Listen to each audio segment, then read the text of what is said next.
अस्सलामु अलैकुम व रहमतुल्लाहि व बरकातुहू।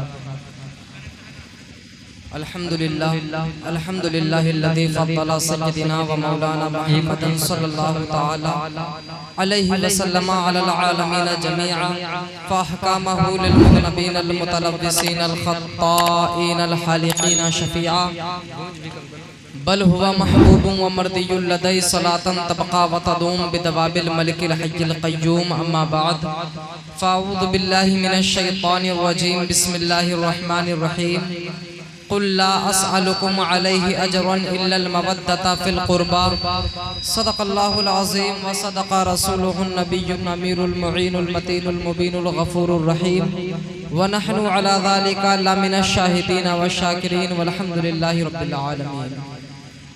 दुरूद पाक पढ़ ले। अल्लाहुम्मा सल्लि अला सय्यदिना शफ़ीअना हबीबना मौलाना मुहम्मदिन व बारिक वसल्लिम सल्लु अलैहि सलातन व सलामन अलैका या रसूलल्लाह सल्लल्लाहु तआला अलैहि वसल्लम। आप लोग परेशान हो, मैं यकीन दिलाता हूँ आपको कि बहुत ज़्यादा टाइम मैं आपका नहीं लूँगा, ठीक? क्योंकि मुझे ही मालूम है रात हो गई है और सुबह हर किसी को सोना नहीं होता, अपने अपने काम भी करने होते हैं, तो थोड़ी देर सुने लेकिन दिल जमई के साथ सुने। भाई ये माइक थोड़ा ठीक कर दें यार। अभी आपने देखा मुझसे पेशतर हज़रत क़ारी ग़ुलाम जिब्रील साहब क़िबला ने आपको लुत्फ़अंदोज़ किया। आप अपने आप से बाहर हो गए थे, आप ही क्या उलमा भी हो रहे थे। और नक़ीब अहले सुन्नत नाशिर मसलक आला हज़रत मुशफ़िक़ व मेहरबान बड़े भाई हज़रत क़ारी साक़िब रज़ा साहब क़िबला नूरी, जिनकी निज़ामत आप सुन रहे हैं और महसूस भी हो रहे हैं। और सदर इजलास बम्बई अखलास हज़रत अल्लामा क़ारी हिदायतुल्लाह साहब क़िबला जो अपनी शान सदारत के साथ तशरीफ़ फरमा है, मैं हज़रत की दुआएं चाहता हूँ। और आले जनाब मोहम्मद आरिफ साहब के दरवाज़े पर इस महफ़िल पाक का इनेकाद किया गया है। अल्लाह पाक इसकी खूब बरकतें उनको अता फरमाए। और आले जनाब मोहतरम मुश्ताक साहब जिनसे पहली मुलाकात में दिल जीत लिया, अल्लाह पाक मोहब्बतों को सलामत रखे। और बहुत अच्छा खिताब हज़रत का हुआ, हाफिज़ क़ारी मुकर्रम साहब का हुआ। अब थोड़ी देर मुझे भी बर्दाश्त कर लीजिए, सुनेंगे थोड़ी देर। तो एक मरतबा हाथों को उठा के बोलें या हुसैन, एक बार और ज़रा दिल से बोल दें या हुसैन। अच्छा हुसैन कौन है? इमाम हुसैन है कौन? मेरे आका फरमाते हैं मेरे हुसैन तुम फूल हो। क्या कहा? तुम फूल हो। नबी ने क्या फरमाया? तुम फूल हो। अच्छा जो फूल की डेफिनेशन क्या है, परिभाषा क्या है फूल की? अगर फूल आपके मिचकुरही में खिलेगा तो सुबह को खिलेगा, शाम को मुरझा जाएगा, है ना? फूल अगर फैजाबाद में खिल जाएगा सुबह को खिलेगा, शाम को मुरझा जाएगा। फूल अगर बंबई में खिलेगा, दिल्ली में खिलेगा, यूरोप में खिलेगा, Hindustan, Pakistan, America, Germany, Japan, Mauritius, Indonesia, Malaysia, Syria, Zimbabwe, चीन, नेपाल, बांग्लादेश, भूटान, ओमान, सिक्किम, मिजोरम, दुनिया के किसी खित्ते में खिलेगा, दुनिया के किसी भी कोने में खिलेगा। अगर फूल है तो फूल क्या उसूल है ये कि उसको मुरझाना पड़ेगा। फूल अगर अमेरिका के व्हाइट हाउस में भी खिलेगा तो सुबह को खिलेगा, शाम को मुरझाना पड़ेगा। लेकिन अल्लाह की इज्जत की कसम खा के कहता हूँ, अगर फूल सैयदा खातून जन्नत की गोद में खिलेगा, फूल अगर फातह खैबर की गोद में खिलेगा तो उस हुसैन आजम को 3 दिन करबला के मैदान में प्यासा रखा जाएगा। मेरा हुसैन नहीं मुरझाएगा, अली अकबर नहीं मुरझाएंगे, अली असगर नहीं मुरझाएंगे, बल्कि करबला का जर्रा जर्रा ये आवाज देगा कि कितने महके हुए हैं मदीने के फूल, करबला तेरी किस्मत पे लाखों। कितने महके हुए हैं मदीने के फूल, करबला तेरी किस्मत पे।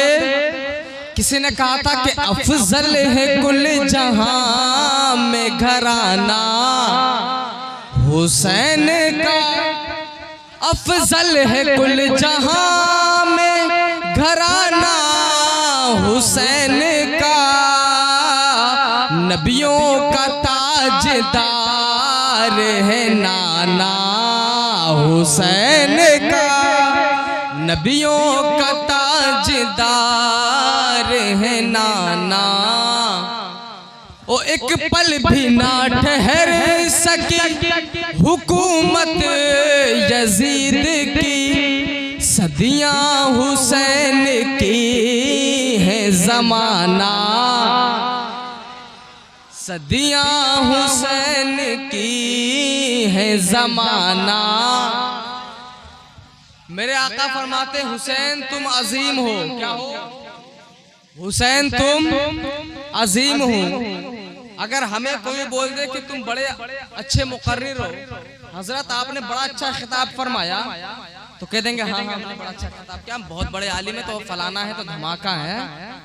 और ये नहीं पूछेंगे क्यों कैसे, मगर नवासा रसूल का सवाल कर दिया, नाना मैं कैसे अजीम, क्या मेरी खासियत है, और नाना ये बताएं क्या कोई मुझसे भी ज्यादा अजीम है।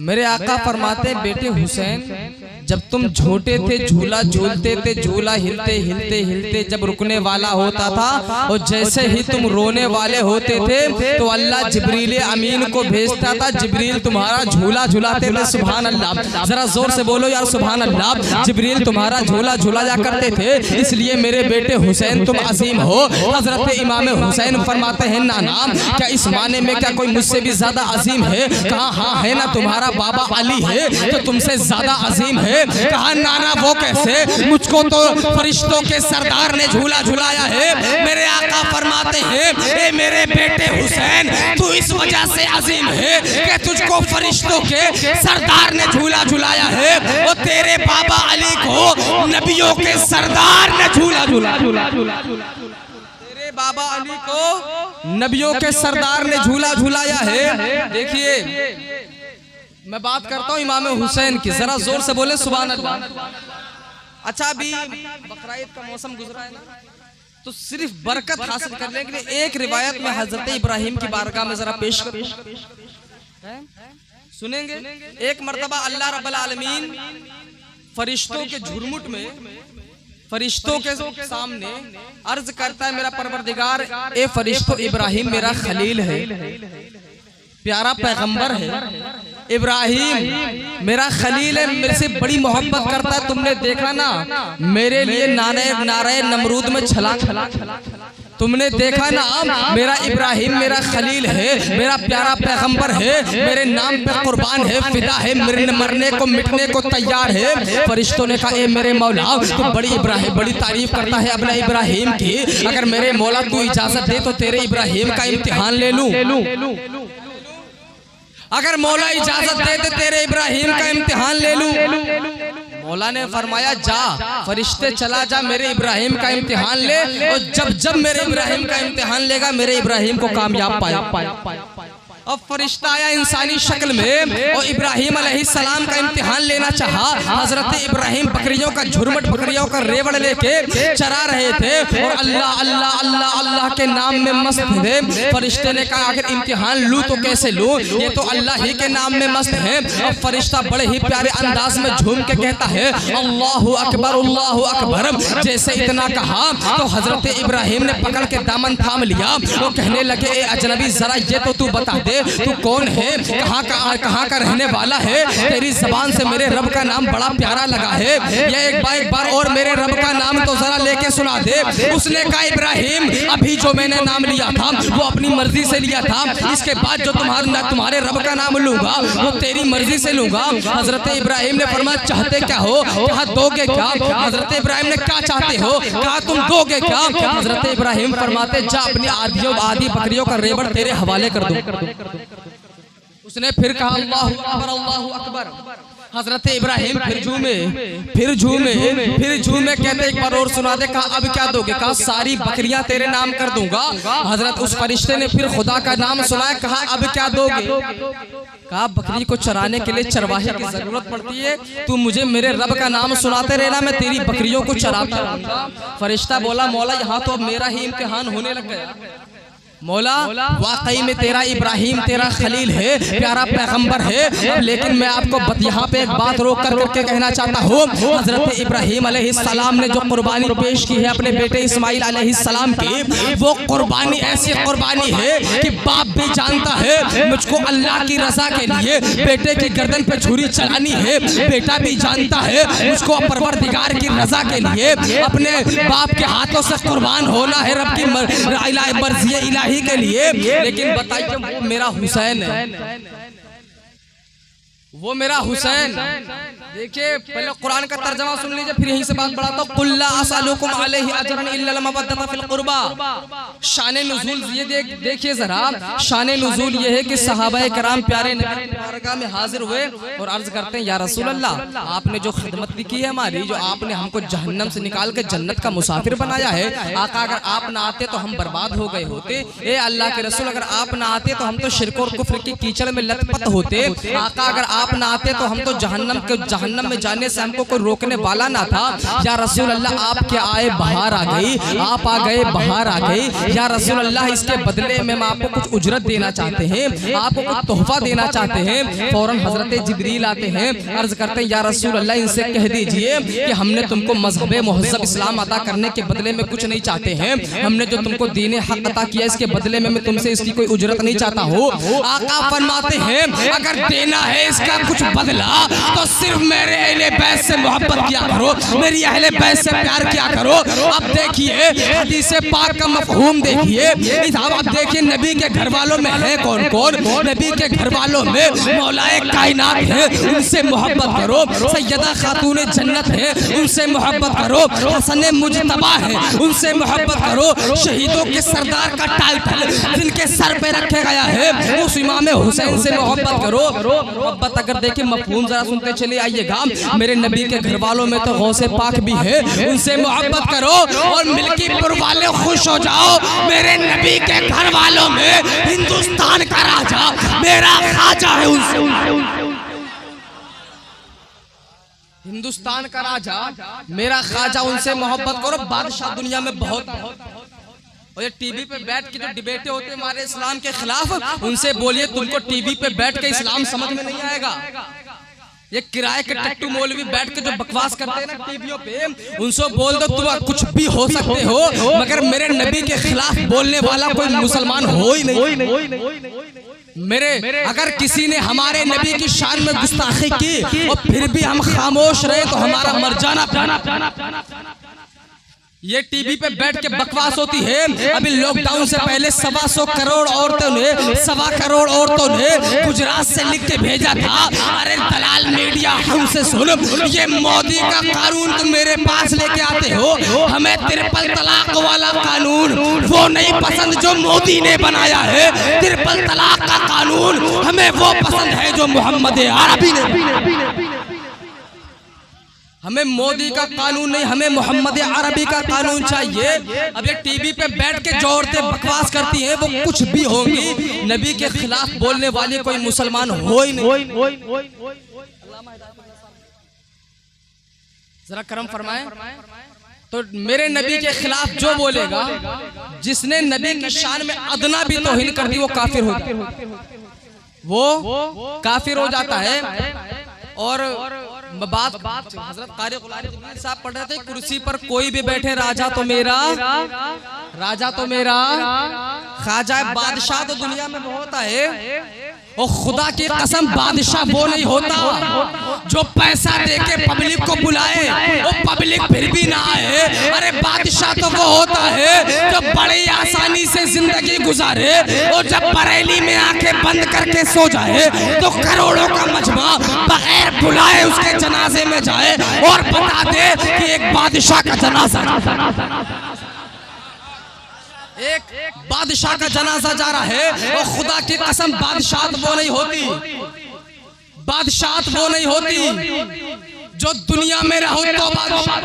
अब मैं दिल्ली में रहता हूँ, दिल्ली में देखता आया हूँ, दिल्ली के बादशाह हर 5 साल में बदल जाते हैं।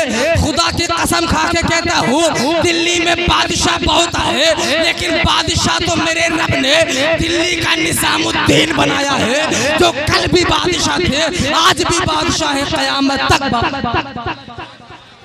और वक्त का बादशाह वो भी नहीं होता जो 5 साल के लिए हिंदुस्तान संभाल ले। अरे हिंदुस्तान का बादशाह तो वो है जिसको मेरे नबी ने फरमाया, मोइनुद्दीन जा मैंने तुझे हिंदुस्तान का बादशाह बना दिया। 800 साल पहले भी बादशाह, 800 साल के बाद भी बादशाह। अरे बादशाह तो मेरे नबी के दर से तकसीम हुई।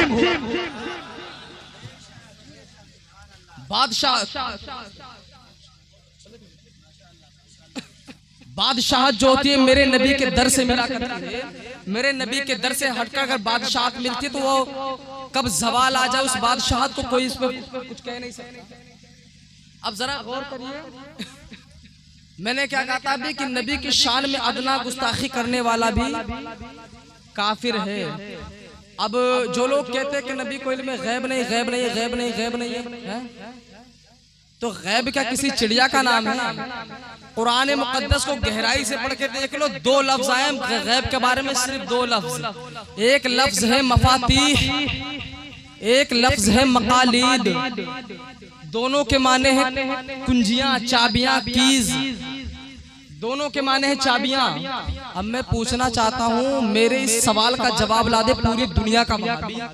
ये जो अंदर कब्रों में लेटे ना शोलों की जदों में, वो भी उठ के आ जाए तो इंशाअल्लाह इस सवाल का जवाब नहीं ला सकते। क्योंकि क्या कहते हैं, बुखारी में दिखाओ, मुस्लिम में दिखाओ, नसाई में दिखाओ।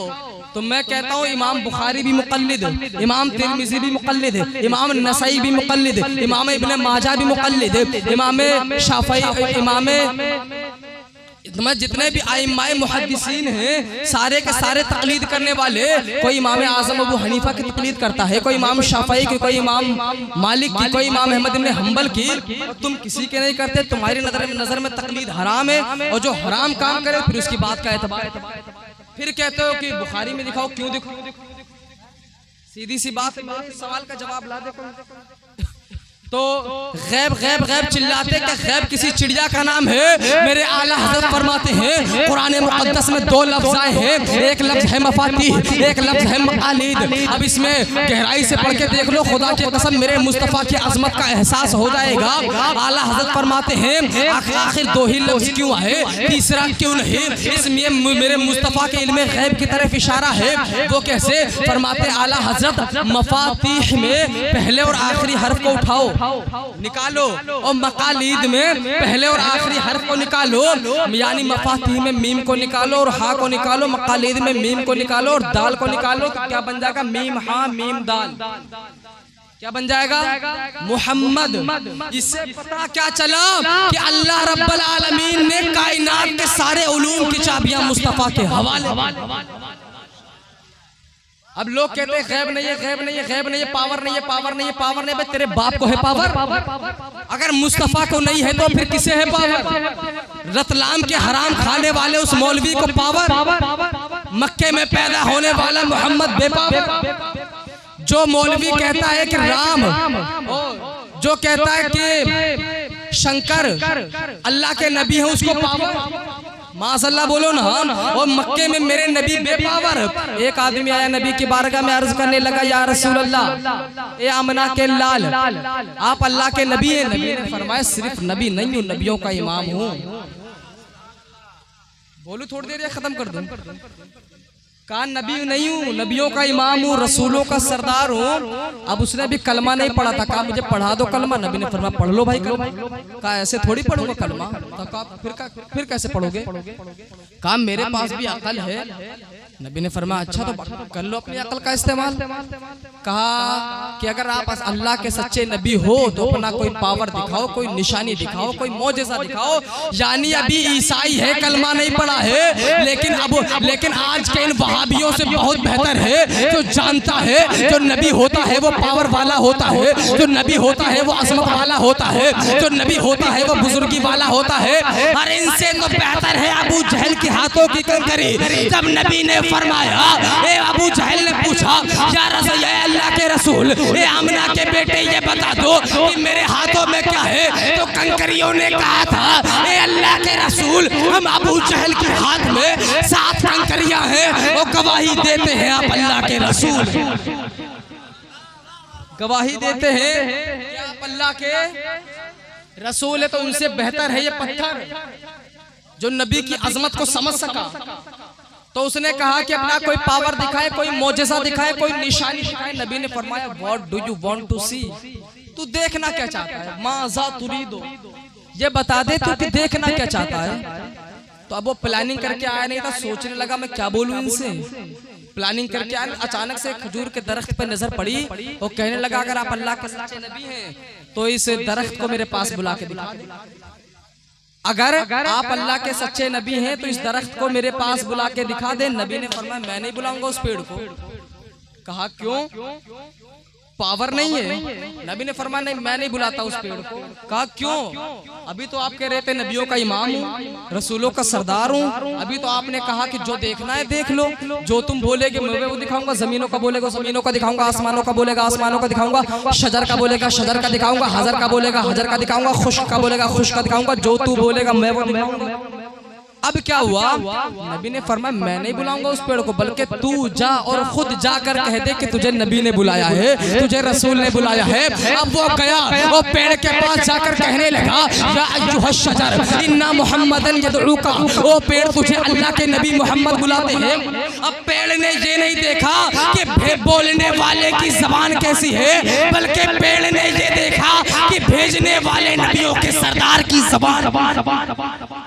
हदीस पाक में आता है पेड़ दाएं हिला बाएं हिला, आगे हिला पीछे हिला, और इस कदर चला कि मुखबरतन जुजूर हुआ, अपनी जड़ों से गर्दो गुबार उड़ाता उड़ाता प्यारे नबी की बारगाह में आया। और प्यारे नबी की बारगाह में आने के बाद नबी के नबूवत की गवाही दे दी, रसूल के रिसालत की गवाही दे दी। नबी ने इशारा फरमाया जाके अपनी जगह पे लगा। अब वो यहूदी नबी के कदमों में गिरा, वो कहने लगा आका मुझे ऑर्डर दे दे कि मैं आपको सजदा कर लूं। नबी ने फरमाया नहीं नहीं, सजदा करने का ऑर्डर मैं सिर्फ अल्लाह को देता हूँ और अल्लाह ही को करता हूँ। मुझसे मोहब्बत करो, परवरदिगार की इबादत करो, क्योंकि अल्लाह ने ये जिस्म बनाया है इबादत के लिए। हमारी पेशानी झुकेगी तो काबे की जानिब झुकेगी, हमारा हाथ झुकेगा तो काबे की जानिब झुकेगा, हमारा सीना झुकेगा तो काबे की जानिब झुकेगा, मगर जब ये दिल झुकेगा तो मकीने गुंबदे खजरा की जानिब झुकेगा और मेरे आका की जानिब झुकेगा। क्योंकि ये जिस्म बना है इबादत के लिए, दिल बना है मोहब्बत के लिए। इबादत खुदा से की जाए, मोहब्बत मुस्तफा से। इबादत खुदा की जाए और मोहब्बत मेरे मुस्तफा से की जाए। अब जरा मैं आखिरी बात करता हूँ, मोहब्बत है क्या? मोहब्बत क्या है? इश्क किसे कहते हैं? इश्क अगर आपको समझना है तो गालिब के पास समझ जाना, वो पागल कर देगा। उसने खुद कहा था कि इश्क ने गालिब निकम्मा कर दिया, वरना हम भी आदमी थे काम के। मेरे आला हज़रत फरमाते इश्क को बदनाम ना करो, ये इश्क ही तो है जो अबू बकर सिद्दीक को सिद्दीक अकबर बनाता है, ये इश्क ही तो है जो उमर को फारूक आजम बनाता है, ये इश्क ही तो है जो मक्का में पैदा होने वाले उमर को वक्त का फारूक आजम बनाता है, जो उस्मान को ज़ुन्नूरैन बना देता है, जो अली को शेर खुदा बनाता है। अरे ये इश्क ही तो है जो बरेली के अहमद रजा को आला हजरत बनाता है। अरे ये इश्क ही तो है जो हब्श के पैदा होने वाले बिलाल को हसीनों का ताजदार बना देता है। हजरत बिलाल हबशी खुद फरमाते हैं कि मैं जब सुबह सुबह अपने घर से निकलता था, नबी की बारगाह के लिए निकलता था, तो लोग कहते थे बिलाल सुबह सुबह अपनी शक्ल मत दिखाया करो, तुम्हारी सूरत इतनी खराब है। हजरत बिलाल फरमाते मैं रोता रोता तड़पता था, प्यारे नबी की बारगाह में अर्ज करता था या रसूल अल्लाह, क्या मेरा काला रंग मेरी बदनसीबी की वजह है या अल्लाह बनाए मेरे पर मेरे नबी बनाया तो अल्लाह ही ने मुझे है, क्या मैंने अपने रब से कहा था मुझे काला बना दो, लेकिन मेरे परवरदिगार ने मुझे काला बनाया है, तो मेरे आका क्या मेरी खता है? लोग मुझसे मोहब्बत क्यों नहीं करते हैं? मेरे आका एक दिन मेराज पे गए, जब मेराज से वापस आते हैं कहते हुए बिलाल तू कोई आम शख्स नहीं है, तू चलता तो मक्के में है, तेरी आवाज को मैंने अर्श पे सुना है, आसमान पे सुना है। ये वो बिलाल है जब फतह मक्का हुआ था तो नबी के पुश्त के पीछे, नबी के पीठ के पीछे एक बच्चा उछलता था। ये बच्चा कौन है? ये अबू बकर का बेटा नहीं था, ये उमर का बेटा नहीं था, ये उस्मान ज़ुन्नूरैन और मौलाए कायनात का बेटा नहीं था, आशरा मुबश्शरा में से किसी सहाबी का बेटा नहीं था, ये गुलाम का बेटा, हजरत ज़ैद बिन हारिसा का बेटा, हजरत उसामा बिन ज़ैद, प्यारे नबी के पुष्ट के पीछे फतह मक्का के दिन उछलते थे, वो उछल थोड़ी रहे थे, वो कह रहे थे, दुनिया को बता रहे थे, ए लोगों तुम तो कहते थे आमना के लाल के दामन में ना आना, इनकी बारगाह में कुछ ना मिलेगा, तुम तो कहते थे कुछ ना मिलेगा, मगर जब तक आमना के दामन से वाबिस्ता ना थे हमारा खानदान गुलामी करता था। लेकिन जब से मुस्तफा की मोहब्बत का और मुस्तफा से इश्क का ताज हमारे सर पे आ गया है, तो अल्लाह ने हमको हम गुलामों को आकाओं पे फतेह अता फरमा दी है, हम गुलामों को आकाओं पे फतेह फरमा दी है। अब फतेह मक्का हुआ, फतेह मक्का हुआ, अब कहा कि अजान काबे की छत पे चढ़ के देनी, किस पे देनी है सुनेंगे थोड़ी देर में, खत्म कर रहा हूँ। काबे की छत पे चढ़ के अजान, तो किसी ने कहा कि अबू बकर को भेजे, नबी ने फरमाया नहीं। उमर को कहा नहीं, उस्मान को कहा नहीं, उस्मान भी नहीं। कहा तो आपके दामाद अली उनको भेज दे, कहा नहीं उनको भी नहीं भेजना।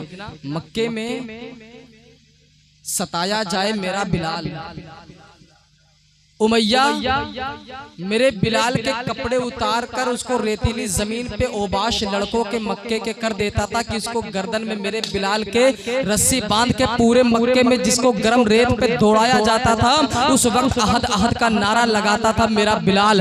इसको आग के अंगारे पे लिटाया जाता था, फिर भी मेरा बिलाल अहद अहद का नारा लगाता था। तो तकालीफ सहने की बात आए तो मेरा बिलाल सहे, मुसीबत झेलने की बात आए तो मेरा बिलाल सहे। अब काबे की छत पे चढ़ने की बात आएगी तब भी मेरा बिलाल ही चढ़े। अब बताओ दौरे गुलामी की सारी थकन मिटाना।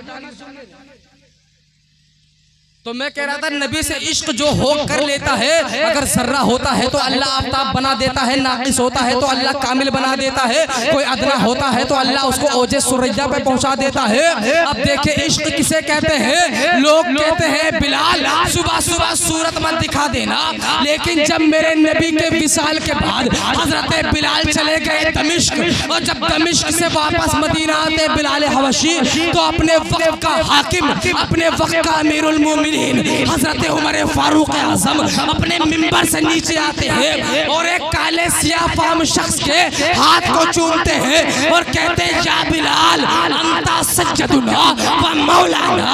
ओए बिलाल तू कोई आम शख्स नहीं है, तू गुलाम जब तक था जब तक नबी नहीं आए थे, अब तू गुलाम नहीं है, जन्नतियों का सरदार।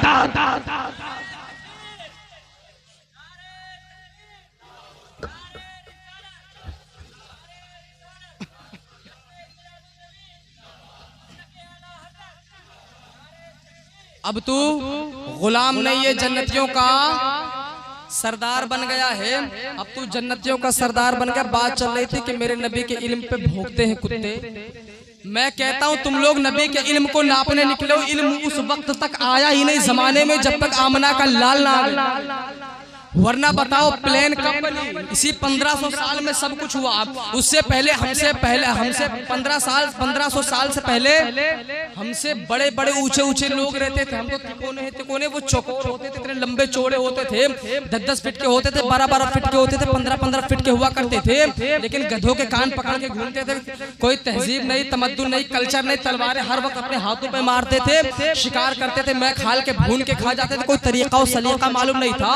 और लेकिन देखिए अभी जब मेरे नबी दुनिया में आ गए तो प्लेन आज बनी, ट्रेन आज बनी, बाइक आज बनी, 500 किलोमीटर फी आवर फी घंटे की रफ्तार से दौड़ने वाली कारें आज बनी। आखिर मेरे नबी से पहले इल्म क्यों नहीं था? इल्म था मगर आम नहीं था। नबियों के पास था, उनकी कौमों के पास नहीं था। हजरत आदम के पास था, उनकी कौम के पास नहीं था। अलगरज आदम था, ईसा, सारे लोगों के पास इल्म था, लेकिन उम्मतों के पास नहीं था। मेरे नबी के इल्म पे क्वेश्चन मार्क लगाने वालों, अभी आज भी यहूदी हमारे नबी को सच्चा मानते हैं। आज भी अमेरिका के दानिश्वर कहते हैं कि मेरे नबी, मुसलमानों के नबी ने जो कह दिया वो बिल्कुल पत्थर की लकीर है, उसको मान लेंगे। लेकिन आज दाढ़ी वाले, टोपी वाले मीटर लेके घूमते हैं। वो कहते हैं कि नबी का इल्म तो इतना था, इतना था, इतना था। कोई कहता है कि पागलों की तरह इल्म था, कोई का इल्म तो शैतान के इल्म से भी ज्यादा नहीं है। माशअल्लाह मेरे रब ने फरमाया, ए मेरे महबूब जब तू आएगा तब इल्म आएगा, जब तक मेरा नबी दुनिया के पर्दे पे नहीं आएगा इल्म इल्म को आम नहीं किया जाएगा, विकास की धाराएं बहाई नहीं जाएंगी। जैसे ही मेरे नबी आए दुनिया में, अल्लाह ने ऐलान फरमा दिया अल्लामल इंसान मालम यालम। अब हमने ह्यूमन सोसाइटी में इल्म को आम ह्यूमन सोसाइटी में इल्म को आम कर दिया है। तो ये गैब क्या किसी चिड़िया का नाम तो गैब है नहीं, गैब किसी चिड़िया का नाम तो नहीं है। गैब सबसे बड़ा मेरे मुस्तफ़ा का ये है कि खुदा को देखो। कहते हैं कि नबी हमारी तरह जितना जैसे वो हमसे वैसे हम। मैं आखिरी बात कर दूं, 2 मिनट के अंदर बात करके अपनी बात खत्म कर दूं। मैं पूछना ये चाहता हूं कि जो अपने वक्त का नबी होता है ना, वो हमेशा अपने वक्त के उम्मतियों से बात जो देखिए, हजरत आदम की उम्मत में कोई आदम की तरह नहीं, हजरत मूसा की उम्मत में कोई मूसा की तरह नहीं, हजरत दानियाल, जुल्किफ्ल, ज़करिया, यहया की उम्मतों में कोई उन अपने नबी की तरह नहीं हो पाया। लेकिन ये कैसे बदबख्त लोग हैं जो कुरान पढ़ते हैं समझते नहीं, और आमना के लाल की बात करते हैं। वो कहते हैं माज़अल्लाह मेरी तरह मेरा परवरदिगार सब जानता था, मेरे रब ने इंतजाम फरमाया। मेराज की रात मस्जिद अक्सा में सारे नबियों को इकट्ठा कर लिया, हजरत जिब्रील को दरबान बनाया, मेरे नबी को दूल्हा बनाया, और मेरे नबी को अल्लाह ने तमाम नबियों का इमाम बना दिया और ऐलान फरमा दिया, ए बदबख्त तू कहता है कि मैं नबी की तरह हूँ।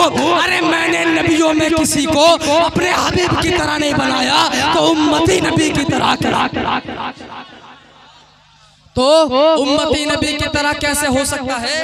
अब मैं अपनी गुफ्तगू को यही खत्म कर रहा हूँ, चूंकि शिरनी आने का मतलब ये है कि सिग्नल लाल है, बात खत्म कर। समझ रहे हो? अल्लाह रब्बुल इज्जत की बारगाह में दुआ करता हूँ, मुझसे कहने में, आप हजरात से सुनने में किसी किस्म की कोई गलती हो गई हो, अल्लाह अपने हबीब के सदक़े माफ़ फरमाए। अस्तग़फिरुल्लाह रब्बी मिन कुल्लि ज़ंबि व अतूबु इलैह। अस्सलामु अलैकुम व रहमतुल्लाहि व बरकातुहू।